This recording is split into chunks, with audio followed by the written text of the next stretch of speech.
পৃথিবী ঘুরছে কিন্তু বুঝতে পারি না কেন। পৃথিবী সূর্যের চারপাশে ঘন্টায় প্রায় 1,07,000 কিলোমিটার বেগে ঘুরছে। আবার নিজের অক্ষের চারপাশে প্রতি 24 ঘন্টায় একবার ঘোরে। কিন্তু তারপরেও আমরা কেন বুঝতে পারি না পৃথিবী ঘুরছে? পৃথিবী একই সঙ্গে সূর্যের চারপাশে এবং নিজের অক্ষের ওপর ঘোরে। এটা আমরা সবাই জানি। এই ঘূর্ণনের গতিও কম নয়। ঘন্টায় প্রায় 1,07,000 কিলোমিটার বেগে সূর্যের চারপাশে ঘোরে। আর নিজের অক্ষের চারপাশে ঘোরে ঘন্টায় প্রায় 1,600 কিলোমিটার বেগে। কিন্তু আমরা তা বুঝতেই পারি না। কেন পারি না? সে উত্তরে যাওয়ার আগে ভাবুন, আপনি একটা নাগরদোলায় উঠেছেন। এটি আপনাকে কয়েক পাক ঘোরাবে। ঘোরানোর কাজটা করবে কোনো মানুষ বা মেশিন। তবে যেভাবেই ঘোরানো হোক, গতি খুব বেশি থাকে না, প্রায় একই রাখা হয়। পৃথিবীর ঘোরার গতি নাগরদোলার চেয়ে অনেক বেশি। কিন্তু তারপরেও নাগরদোলায় উঠলে অনেকের পিলে চমকে যায়। এই সামান্য গতির ঘূর্ণনে অনেকে বমিও করে ফেলে। তাহলে পৃথিবী যে এর চেয়ে 1000 গুণ বেশি গতিতে সাগর, পাহাড়, পর্বত সবকিছু নিয়ে ঘুরছে, আমরা তা বুঝতে পারি না কেন? এর প্রধান কারণ হল, পৃথিবীর ঘূর্ণন ধ্রুবক, মানে একই গতিতে ঘোরে। আসলে নাগরদোলাও একই গতিতে ঘোরে, অর্থাৎ ধ্রুবক। কেন আমরা বুঝতে পারি না? এর প্রধান কারণ হল পৃথিবীর মাধ্যাকর্ষণ। ওটা না থাকলে আমরা উড়ে যেতাম। আর আমরা এটা মনে না বুঝলেও আমাদের শরীর ঠিকই বোঝে। এই ঘূর্ণনের ফলে যে কেন্দ্রাতিক বলের সৃষ্টি হয়, তা আমাদের ওজনকে কমিয়ে দেয়। সুমেরুতে একজনের ভর 100 কেজি, 1000 নিউটন ওজন।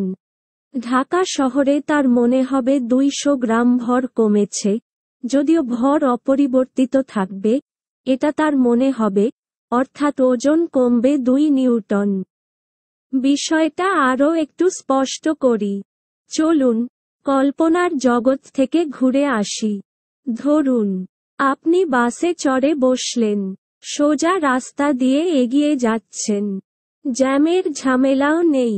ধরা যাক, ঘন্টায় 60 কিলোমিটার গতিতে বাসটি চলছে। সিটে আরাম করে বসে মাথাটা হেলিয়ে দিয়েছেন পেছনে। চোখ বন্ধ করলেন। গাড়ি চলার শব্দ আসছে কানে। এই অবস্থায় আপনি বুঝতেই পারবেন না, বাসে আছেন নাকি বাড়িতে আরাম করে শুয়েছেন। কিন্তু হঠাৎ গাড়িতে ব্রেক কষতে হলো। গতি নেমে এলো 20 কিলোমিটারে। আবার বাড়তে বাড়তে 40 হলো। সামনে স্পিড ব্রেকার দেখা যাচ্ছে। গতি কমে এলো 5 কিলোমিটারে। এবার কিন্তু আপনার বিরক্ত লাগবে। আপনি যে বাসে চড়েছেন, তা বুঝতে পারবেন। এখন কেন বুঝতে পারবেন? কারণ বাসের গতি বাড়ছে কমছে। আগের মতো একই গতিতে চলছে না। বিমানে চা বা কফি খাওয়ার ব্যবস্থা থাকে। এসব যাত্রীবাহী বিমানের গতি ঘন্টায় প্রায় 700-800 কিলোমিটার। কিন্তু এই গতিতে থেকেও আপনি অনায়াসে মগে কফি ঢেলে খেতে পারবেন। একই কারণে পৃথিবীর ঘোরার গতি বোঝা যায় না। পৃথিবী যদি ঘুরতে ঘুরতে ক্লান্ত হয়ে একটু গতি কমিয়ে দেয়, তাহলে আপনি টের পাবেন। শুধু টেরই পাবেন না, প্রাণটাই চলে যাবে। 1 সেকেন্ডের জন্য পৃথিবীর গতি একটু কমলে গ্রহটাই ধ্বংস হয়ে যেত। সেটা ভিন্ন বিষয়, পরের কোনো লেখায় বিস্তারিত লিখব। তাহলে বুঝলাম, পৃথিবী একই বেগে মানে সর্বদা ঘন্টায় 1,600 কিলোমিটার বেগে চলে বলেই আমরা তা টের পাই না। যারা বিমানে চড়েছেন, তারা হয়তো বিষয়টা আরও একটু ভালো বুঝবেন। বিমানে চা বা কফি খাওয়ার ব্যবস্থা থাকে। এসব যাত্রীবাহী বিমানের গতি ঘন্টায় প্রায় 700-800 কিলোমিটার। কিন্তু এই গতিতে থেকেও আপনি অনায়াসে মগে কফি ঢেলে খেতে পারবেন। কারণ বিমান একই গতিতে এগিয়ে যায়। আরেকটি বিষয় হল, পরম গতি বলে কিছু নেই, সব গতি আপেক্ষিক। এই বিষয়টা গ্যালিলিও গ্যালিলি, আইজ্যাক নিউটন এবং আলবার্ট আইনস্টাইনের মতো বিজ্ঞানীরা তুলে ধরেছিলেন। গ্যালিলিও একটা জাহাজের কথা কল্পনা করতে বলেছেন। ধরুন, আপনি একটা জাহাজের কোথাও দাঁড়িয়ে আছেন। জাহাজ চলার শব্দ না শুনলে বুঝতেই পারবেন না জাহাজটি এখনো চলছে নাকি ঘাটে দাঁড়িয়ে আছে। আসলে জাহাজ চলছে কি না তা বোঝার জন্য আপনাকে পানির দিকে তাকাতে হবে, অর্থাৎ একটা প্রসঙ্গ কাঠামো লাগবে। সেই প্রসঙ্গ কাঠামোর সাপেক্ষে বস্তুটি চলমান নাকি স্থির তা বোঝা যায়। এখানে পানি কাজ করে প্রসঙ্গ কাঠামো হিসেবে।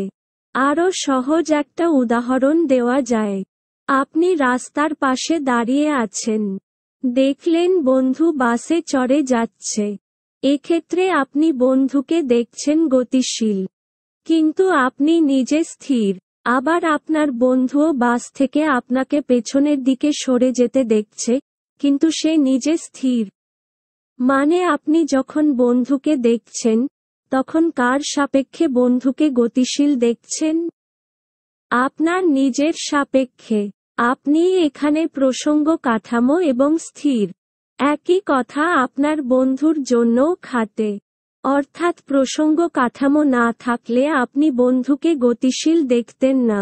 বাসে থাকা বন্ধু আপনাকে গতিশীল দেখবে, আবার আপনিও তাকে গতিশীল দেখবেন। বাসে থাকা বন্ধু আপনাকে গতিশীল দেখবে, আবার আপনিও তাকে গতিশীল দেখবেন। ছবি সংগৃহীত। পৃথিবীর ঘূর্ণন দেখার জন্য এই প্রসঙ্গ কাঠামো নেই।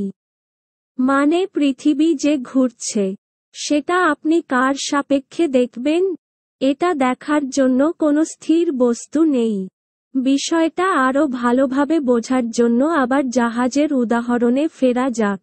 পানির প্রসঙ্গ কাঠামো দিকে না তাকানো পর্যন্ত আপনি বুঝতে পারছেন না জাহাজ চলমান নাকি স্থির।